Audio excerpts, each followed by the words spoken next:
Yaudah guys, assalamualaikum warahmatullahi wabarakatuh. Apa kabar kalian semua? Mudah-mudahan kalian sehat selalu, lancar rezekinya beserta urusannya. Selamat datang di channel Indra Kotiba. Dan di video kali ini aku kedatangan orang yang jauh nih guys, dari Jakarta ya. Ini merupakan salah satu konten kreator yang benar-benar ya, itu suaranya itu beda gitu.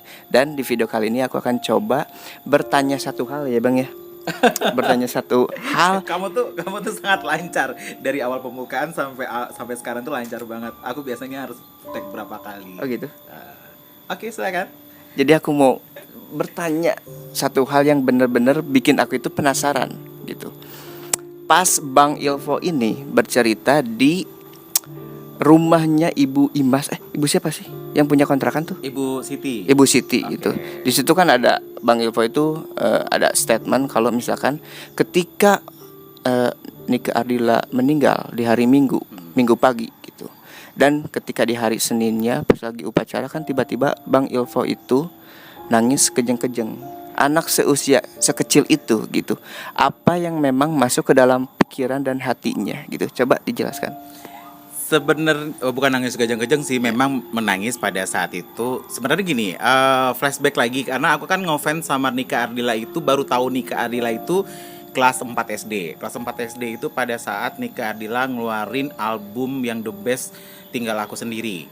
Tinggal Aku Sendiri. Ya, jadi album Sebekas Sinar, Nyalakan Api, Bintang Kehidupan aku belum tahu tuh. Jadi aku tahunya baru di situ gitu kan. Sejak aku mengenal akhirnya, karena kebetulan memang pada saat itu mama beli kaset itu kan. Akhirnya album berikutnya kita beli lagi dan aku suka. Kejadian 1995 itu aku kelas 1 SMP. Kelas 1 SMP. Iya, kelas 1 SMP. Oh, kelas 1 SMP. Udah ketahuan kan gue tuanya. Berarti itu pas momentum upacara SMP. Betul. Gitu. Jadi pada saat kelas 1 SMP itu kejadian kan almarhumah meninggal di Minggu pagi. Jadi Seninnya kita upacara bendera. Dan biasanya setiap upacara bendera itu aku jadi protokol. Jadi protokol atau pembawa acara selalu. Pada hari itu aku nggak mau. Jadi di momen upacara bendera nggak tahu ya, mungkin zaman-zaman sekolah, mungkin kamu apakah zaman sekolah sekarang ada mengheningkan cipta itu ada masih ada ya. Jadi pada saat momen mengheningkan cipta itu kita dengan betul. seluruh. Dan di situ aku merunduk. Kita kan suruh merunduk kan. Di situ aku nangis.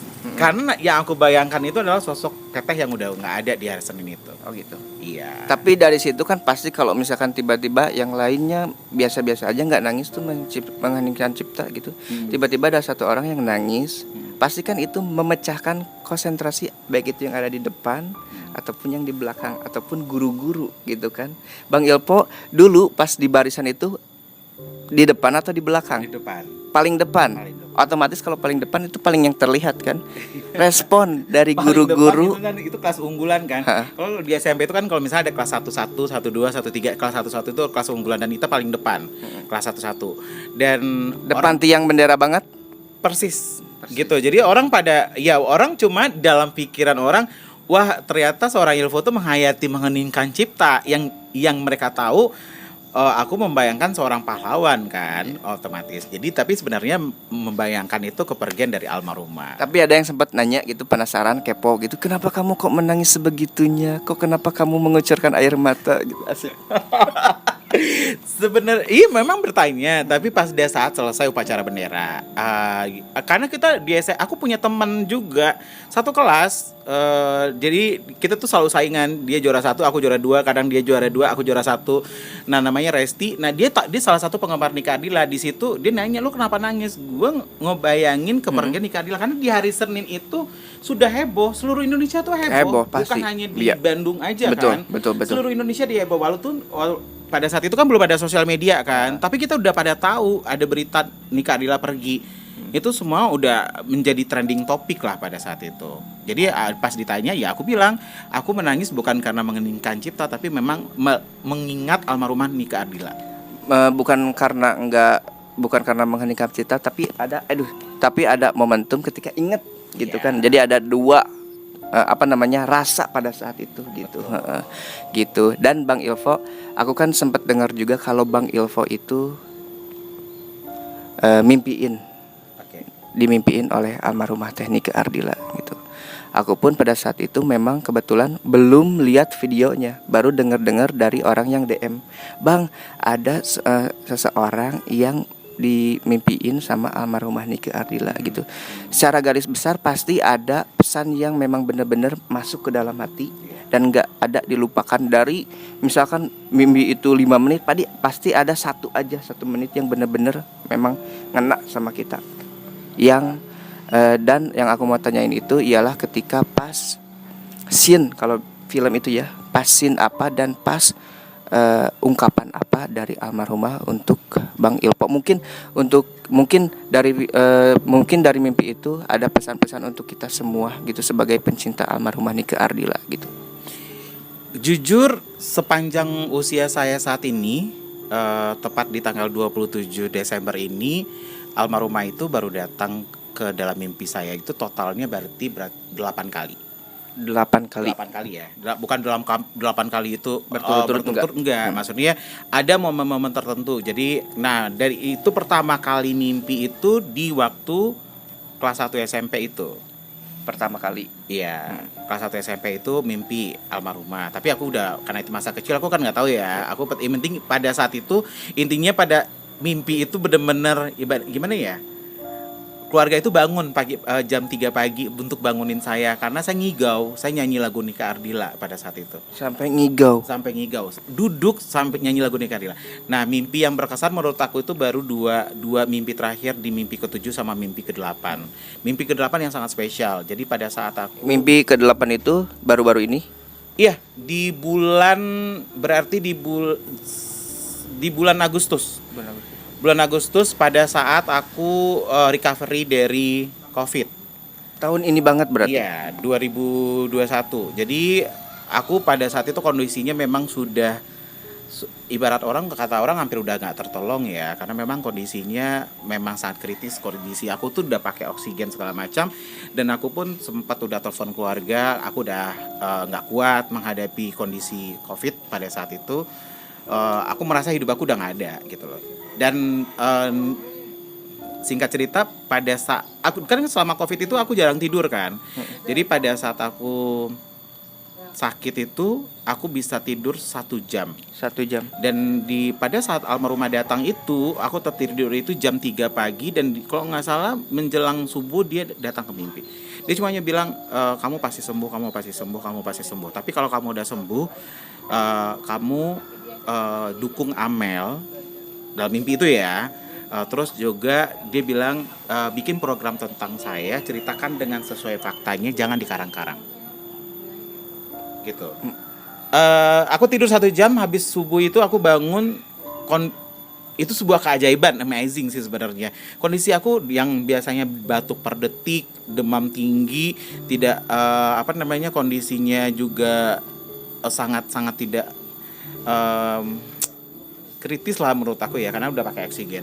Itu aku bisa lepas oksigen, kemudian aku juga udah nggak, batuknya hilang, demamnya hilang, tapi penciumannya masih belum normal. Belum normal. Nah, itu pada saat aku bangun gitu. Jadi ada ada pesan kalau misalkan dukung Amel. Itu kan Agustus, kira-kira Amel itu viral 1 bulan ya. Amel itu udah viral, makanya 1 bulan. yang jadi pertanyaan sama aku, kenapa aku harus dukung Amel? Kan Amel lagi viral, lagi tingginya kan gitu loh. Aku nggak 1 bulan kan umurnya. Iya, jadi dia lagi baru proses untuk pembuatan album, karena single maksud aku.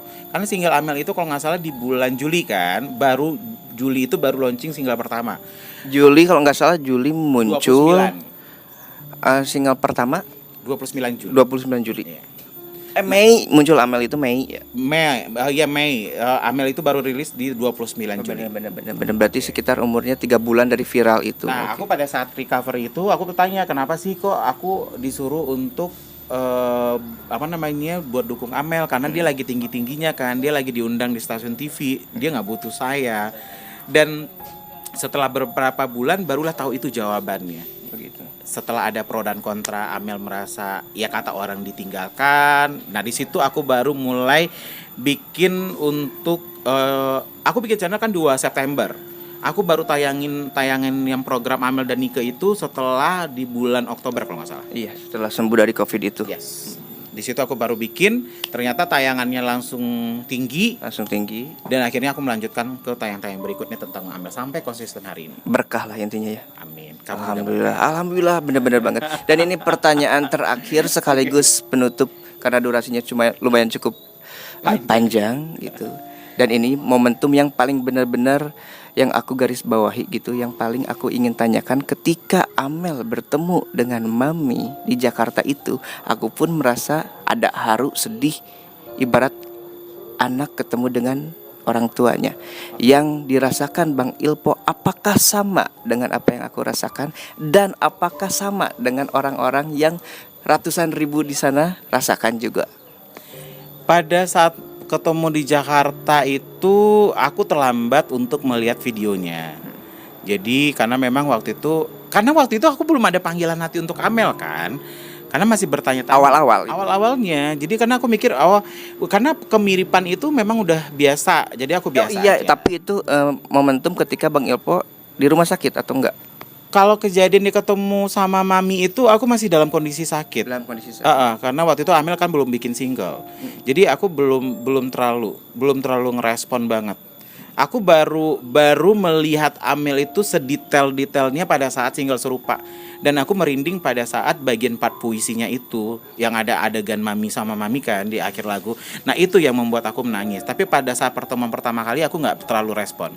Karena waktu itu aku belum ada feel ke Amel. Iya betul. Gitu. Aku pun pas pertama ya mungkin ini paling mirip ininya aja, kalau yang lainnya enggak. Dan ternyata gitu, ketika Mami bilang bahwa Amel mirip Nike Ardila di usia belia, ya aku harus percaya kan, karena Mami orang terdekat dari almarhumah Nike Ardila. Oke guys, terima kasih buat Bang Ilpo. Sehat selalu, lancar rezekinya beserta urusannya. Di sini aku nggak ada oleh-oleh nih.